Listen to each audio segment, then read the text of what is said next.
ఇక్కడ నేను డైలీ మనం దేవుడికి ప్రసాదాలు చేసి పెడుతూ ఉంటాం కదండి. తెప్పించైనా పెట్టుకుంటూ ఉంటాము. పండ్లు ఉంటే పండ్లు, లేదంటే ఏదో ఒకటి చేసి పెడతాం కదండి. నేనైతే ఇలా పెడతానండి. కొబ్బరి, బెల్లము, నువ్వులు, ద్రాక్ష, నెయ్యి ఇవి తీసుకొని వేపి అది పౌడర్ లాగైనా మిక్సీకి వేసి పౌడర్ లాగైనా పెట్టచ్చు, లేదా ఉండల్లాగా లడ్లులాగైనా చేసి పెట్టచ్చు, లేదా ఇడిగా ఇలాగే అయినా పెట్టచ్చండి. ముందుగా నెయ్యి తీసుకొని అందులో కొబ్బరి వేయించుకోవాలి.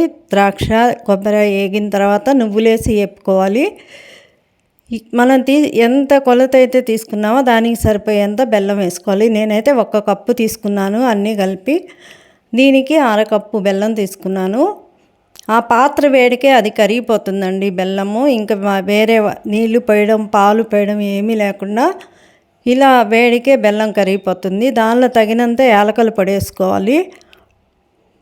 ఇది మన హెల్త్కి కూడా మంచిదండి. దేవుడికి పెట్టడమే కాదు, మార్నింగ్ పరగడపన్నే 2 స్పూన్లు తిన్నామంటే హిమోగ్లోబిన్ అనేది లేమి అనేది లేకుండా ఉంటుంది. మనకి కాళ్ళు నొప్పులు, చేతుల నొప్పులు, బాడీ పెయిన్స్ ఉంటాయి కదండి, అలాంటివి కూడా తగ్గుతాయి. మీరు ట్రై చేయండి. చూడండి, రెడీ అయిపోయింది. దీన్ని నేను ఒక బౌల్లో పెట్టి నెయ్యి వేసి దేవుడికి ప్రసాదంగా పెట్టుకుంటానండి. పెరుగు, బెల్లము, నెయ్యి కూడా అలా కూడా పెట్టుకుంటారండి. చాలా బాగుంటుంది. మీరు ట్రై చేయండి ఫ్రెండ్స్.